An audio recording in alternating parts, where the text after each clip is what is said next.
90-এর দশকের শুরুর দিক। বাঙালি মধ্যবিত্তের ড্রয়িং রুমে তখন এক অদ্ভুত একঘেয়েমি জেঁকে বসেছে। টিভিতে চিরাচরিত সঙ্গীত আর ক্লিশে অনুষ্ঠানের বাইরে তরুণ প্রজন্ম যখন নতুন কোনো সুর, নতুন কোনো বার্তার জন্য তৃষ্ণার্ত, ঠিক তখনই গিটার হাতে মঞ্চে এলেন এক দীর্ঘদেহী মানুষ, অঞ্জন দত্ত। তার কণ্ঠে প্রথাগত ধ্রুপদী তালিম ছিল না, ছিল না কোনো চড়া সুরের কারুকাজ, কিন্তু যা ছিল তা হলো এক আশ্চর্য সততা এবং নাগরিক জীবনের রূঢ় বাস্তবতাকে কবিতায় রূপ দেওয়ার ক্ষমতা। 1994 সালে শুনতে কি চাও অ্যালবামের মাধ্যমে অঞ্জন দত্ত কেবল একজন গায়ক হিসেবে আবির্ভূত হননি, তিনি হয়ে উঠেছিলেন এক নাগরিক মহাকাব্যের অবিকল্প কথক। 12ই মে প্রতি বছর ক্যালেন্ডারের পাতায় ফিরে ফিরে আসে, আর সেই সাথে ফিরে ফিরে আসে ফেলে যাওয়া মালার পুরনো প্রেমিকের পাগলামি মাখা প্রলাপ। সে প্রশ্ন করে, তোমার সাজানো শরীরের ভেতরে মালা তুমি কার? এই প্রশ্নের উত্তর হয়তো মালা নিজেও জানে না। অনুত্তরের এই হাহাকার নিয়ে শ্রোতারা ডুব দেন তার পরবর্তী গানে। সেখানে হয়তো বেলা বোসকে খুঁজে চলেছেন সদ্য চাকরি পাওয়া এক যুবক। দীর্ঘ প্রতীক্ষার পর যখন হাতে চাঁদ পাওয়ার মতো স্থায়িত্ব এসেছে, তখন এক পাবলিক টেলিফোন বুথ থেকে তার মরিয়া আকতি, হ্যালো, এটা কি 2441139? দিন না ডেকে বেলাকে একটিবার, মিটারে যাচ্ছে বেড়ে এই পাবলিক টেলিফোনে, জরুরি, খুব জরুরি দরকার। এই নম্বরটি বাঙালির কাছে কেবল 7টি সংখ্যার সমষ্টি নয়, এটি একটি আস্ত প্রজন্মের দীর্ঘশ্বাস। বেলাবোস কি কাঁদছে? সে কি শুনছে? নাকি ভাগ্যের কাছে হার মেনে অন্য কারো ঘর সাজাতে চলে গেছে?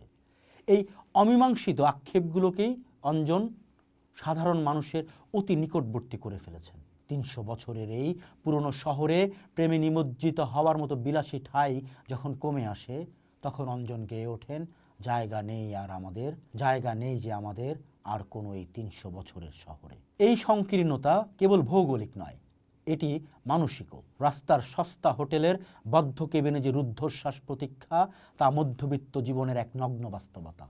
অঞ্জন তার গানে এই আক্ষেপগুলো আঁকেন নিখুঁত তুলিতে।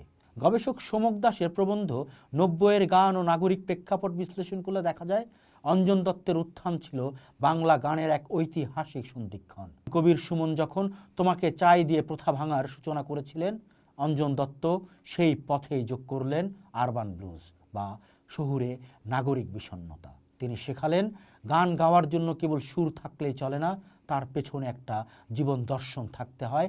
তার ছেঁড়া জিন্স, এলোমেলো চুল আর হাতে জ্বলন্ত সিগারেট, সব মিলিয়ে তিনি হয়ে উঠলেন এক বিদ্রোহী তারুণ্যের আইকন।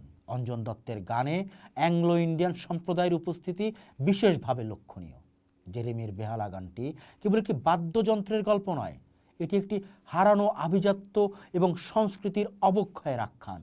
কলকাতার চৌরঙ্গি বা বউবাজারের গলিতে মিশে থাকা যে অ্যাংলো ইন্ডিয়ান সংস্কৃতি মূলধারার বাঙালির কাছে কিছুটা ব্রাত্য ছিল, অঞ্জন তাকে মমতার সাথে তুলে আনলেন। সাজ্জাদ হুসাইনের অঞ্জন যাত্রা বইটিতে অঞ্জন জানিয়েছেন, তার গানের নারীরা তার ব্যক্তিগত অভিজ্ঞতারই প্রতিফলন।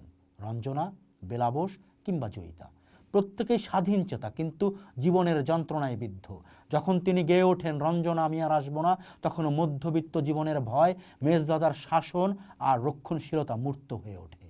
অঞ্জন দত্তের গানে এক ধরনের অস্তিত্ববাদ কাজ করে। তার গানে গানে ভালোবাসা নাট্যগীতিতে জয়িতাকে লেখা অর্ণব চ্যাটার্জির সেই চিঠির কথা মনে পড়ে, যেখানে দিল্লির বড় চাকরি ছেড়ে দিয়েও কলকাতার নোনাধারা বাড়িতে থাকার যে জেদ, তা বাঙালির শেকড় সন্ধানী মানসিকতার পরিচয় দেয়। অঞ্জনের গায়ক হয়ে ওঠার পেছনে তার অভিনেতা ও নাট্যকার সত্তার বড় ভূমিকা আছে। প্রখ্যাত নাট্যকার বাদল সরকারের থিয়েটারে কাজ করার অভিজ্ঞতা তাকে শিখিয়েছিল নিজের ভয় আর লজ্জাকে জয় করে সত্যকে প্রকাশ করতে। এই নাটকীয়তা তার গানেও স্পষ্ট। তার গানগুলো এক একটি 3 মিনিটের সিনেমা বা চিত্রনাট্য। তিনি বব ডিলান কিংবা লিওনার্ড কোহেনের গানের ধারাকে বাঙালির নিজস্ব ঢঙে উপস্থাপন করেছেন।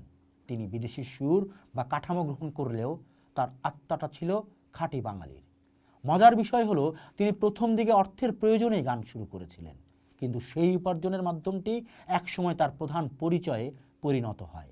অভিনেতা হিসেবে তার চালচিত্র বা গৃহযুদ্ধ সিনেমাগুলো আন্তর্জাতিক স্বীকৃতি পেলেও সাধারণ মানুষের কাছে তিনি রয়ে গেছেন আমাদের অঞ্জন হিসেবে।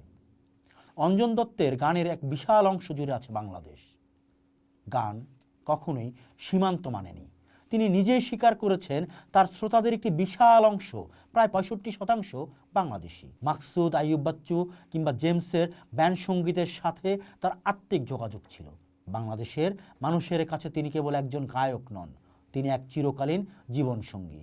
হাইকোর্ট মাজারের রাস্তা দিয়ে যাওয়ার সময় কিংবা কদম ফোয়ারা ধরে কোনো তরুণের গুনগুন করে ওঠা 2441139 কিংবা সবাই কেন সবাই হয়ে যায়, এটাই তো তার সার্থকতা। আজকের যান্ত্রিক বা ডিজিটাল মিউজিক ইন্ডাস্ট্রির যুগেও অঞ্জন দত্তের সেই কাঁচা হাতে আঁকা গানগুলো সমসাময়িক। তিনি অঞ্জন হয়ে উঠেছেন কেবল তিনি আমাদের শেখাতে পেরেছেন যে জেরেমির বেহালা থামলেও তার সুরটা মনের ভেতর বয়ে নিয়ে বেড়াতে হয়। তিনি আমাদের মনে করিয়ে দেন সেই ছোট্টবেলার চ্যাপ্টা গোলাপ ফুল কিংবা প্রথম প্রেমের বানান ভুল। অঞ্জন দত্ত কোনো বিশেষ সময় বা দশকের নয়, তিনি এক চিরন্তন অনুভূতির নাম।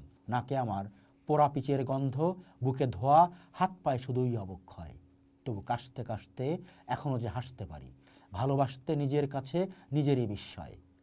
করব যে আর কত ঘেন্না নিজেই নিজের ছায়াটাকে, করব যে আর কত অপমান, আবার তো সেই আষ্টে পৃষ্ঠে জড়িয়ে নিজের নাকটাকে গাইব আমি ভালোবাসার গান। এসো আমার ঘরে একবার, তুমি এসো আমার ঘরে একবার, পারো যদি দেখে যেও বেঁচে থাকা কারে বলে, এসো আমার শহরে একবার। পোস্ট দেখুন, ভাবুন, করুন, থাকুন পোস্টের সাথেই।